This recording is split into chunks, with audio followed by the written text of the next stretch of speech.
Ya, Anda kembali di Apa Kabar Indonesia Pagi, pemirsa. Alhamdulillah sudah lengkap nih ya narasumber kita ya. Selamat datang Bung Rifai Kusumanegara, kuasa hukum Joko Widodo. Selamat pagi. Narasumber semuanya. Full tim, udah full tim. Full tim naik Gojek ke sini. Terima kasih ya, Bang. Sampai loncat.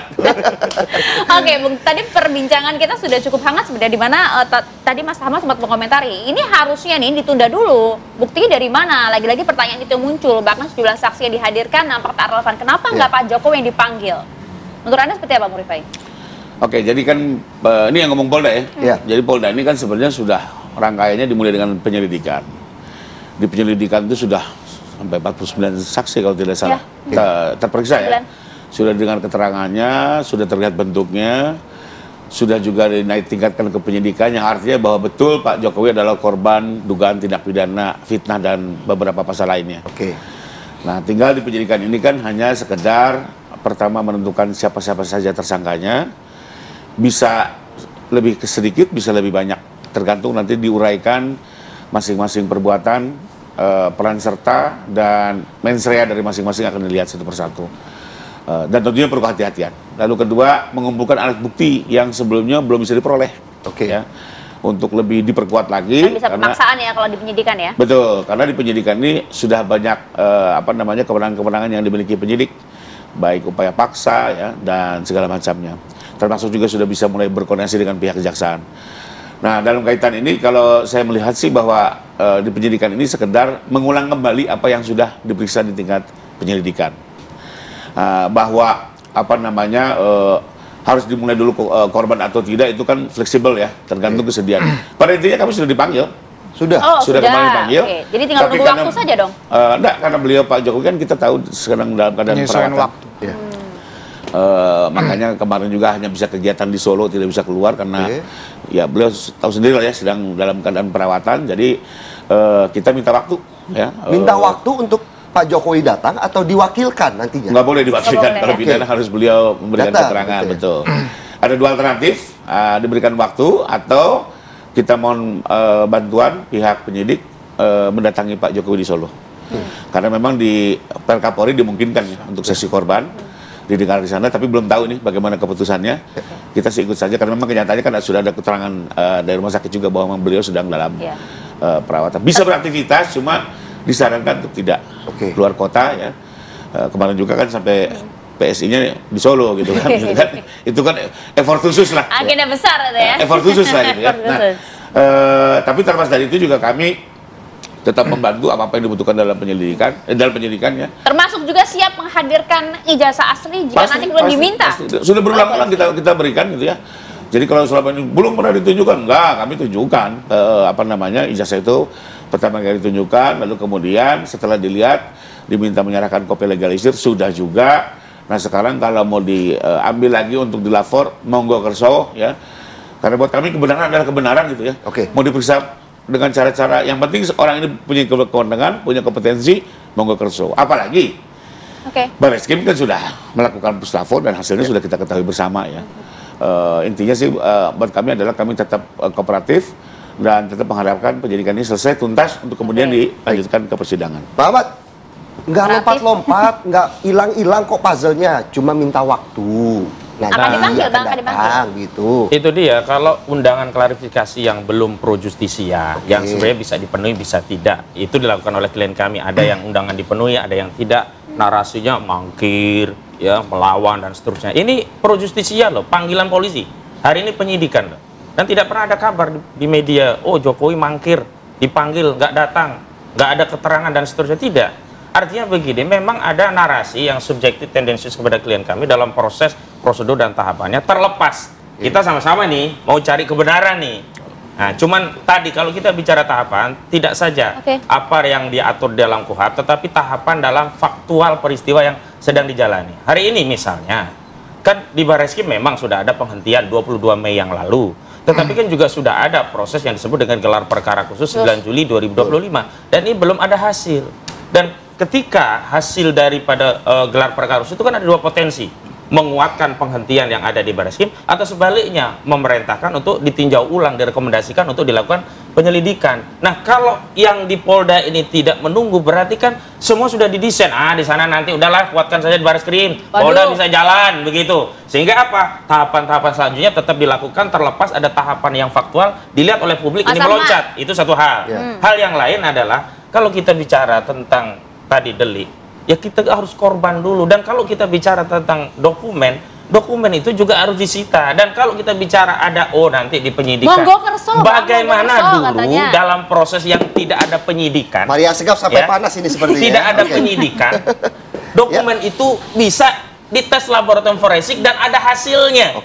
Bahkan dengan nomenklatur pinjam gitu loh. Maksudnya beginilah, oke lah, Saudara Joko Widodo pernah menjadi Presiden ke-7 Republik Indonesia, tetapi di dalam proses dan prosedur hukum, segala warga negara itu berkesamaan kedudukan di muka umum. Jangan secara telanjang ya menampilkan proses dan prosedur tahapan dalam penyelidikan dan juga hingga penyidikan hari ini, yang publik mudah untuk menilai, ini ada pembedaan, tidak ada equal, tidak ada suatu tindakan yang sama di hadapan hukum terhadap orang yang punya status dulu pernah presiden dengan orang-orang yang hari ini jadi terlapor. Dan tadi ada tambahan lagi, ada narasi bisa meluas. Nah, ini juga narasi yang bisa dipahami publik, menakut-nakuti begitu. Karena sudah limitatif terlapornya narasi yang kemudian termasuk juga saat ini beredar kan, katanya ada agenda politik besar nih dalam kasus ini, Bung Freddy. Itu tuduhannya itu seperti dia, itu. Bung Freddy.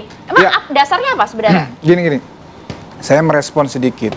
Jadi kebetulan saya juga bicara sama penyidik dan ini sudah proses biasa lah dalam proses penyidikan ya. Memang di tahap awal itu biasanya memang dari pihak pelapor. Ya, jadi nanti ini 1 minggu 2 minggu pasti dari situ dulu ini beserta saksi bisa bersamaan juga bersama dengan lembaga-lembaga kayak UGM. Ya, saya tanya ke penyidik, Pak Jokowi gimana diperiksa? Sudah persis kata Bu Rifai tadi, sudah diundangan, cuman tinggal ngatur waktu. Sama juga dengan saksi-saksi lain juga begitu. Kalau nggak salah pada hari itu harusnya ada 7, cuman nih waktu, ya itu kan diperbolehkan memang ya diatur jadwal, itu biasa saja dalam proses penyidikan, biasa saja, nggak ada yang masalah di situ. Kemudian lembaga-lembaga ya mangkir dengan alasan jelas gitu lembaga-lembaga yang lain juga akan diperiksa. Kemudian baru nanti termasuk ahli juga, baru nanti biasanya memang terlapor yang terakhir atau terduga pelaku ini. Nah, baru nanti kalau ada memang tersangkanya ditetapkan yang tersangka. Di sana, ya. Memang seperti itu.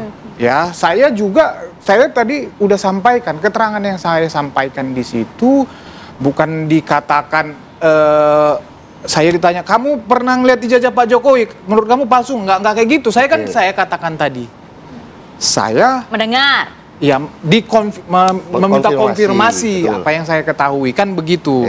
Ya, itu yang saya sampaikan. Ya, saya tidak berhubungan langsung memang dengan ijazah itu kan, tidak ada konteks saya di situ.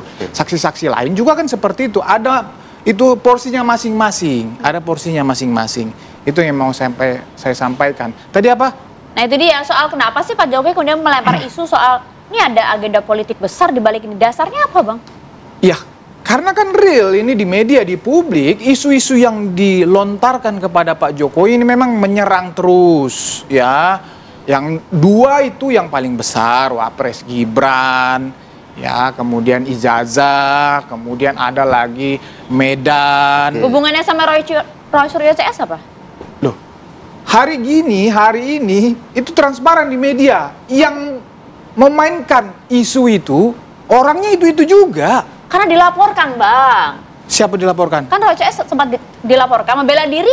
Loh, ini kebalik. Pak Jokowi dulu yang dituduh ijazah palsunya, dilaporkan, kemudian Pak Jokowi membela diri.